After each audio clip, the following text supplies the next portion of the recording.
client can go online in their online account and download those transcripts and send them to you. I don't recommend this. Now, a lot of clients don't have online accounts, about 20% of them do. So I like to provide full service. So I have two methods to go ahead and get that. So this requires an authorization in both methods. I need a 2848 or an 8821 to cover the years and forms that I want to go ahead and get information on.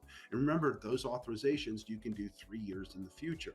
Now, you want to file those authorizations with the IRS's Centralized Authorization File Unit, the CAF unit, to get access. But if you don't have access and you haven't filed it with the CAF unit, you can get an authorization today, an ink-signed authorization, and go ahead and contact the practitioner priority service with that authorization in hand. And that practitioner priority service agent will put those transcripts in your e-services mailbox. Now you have to have an e-services account. If you have an ID.me account with the IRS, you have an e-services account. They call it the Secure Object Repository, or the SOR. You give them your short ID on the call. It's between 8 and 10 digits, and you can see that in your online account. And then they will go ahead and put those transcripts inside of your mailbox. You can go download and use them. So that's the PPS method.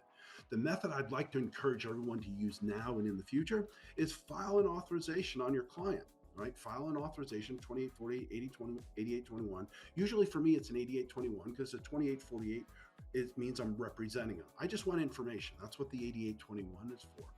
And I put on there an individual designee on the 8821, and I use the transcript delivery system. Once that 8821 is recorded by the IRS's CAF unit, which by the way is taking 20 business days now, normally that's 5 days, but once that's recorded, I can go ahead and pull those transcripts automatically from the IRS's transcript delivery system. Now, I've got to have access to the transcript delivery system. I do that through an active e-file application. I'm giving that authority in there. That e-file application has to have transcript delivery system access. All e-file applications do if they file 5 or more tax returns electronically with the IRS. So very easy to go get access to this. So that's how tax pros, PPS, or through the transcript delivery system. I much prefer the transcript delivery system. It avoids the phone call, but I got to think ahead, right? I got to file an 8821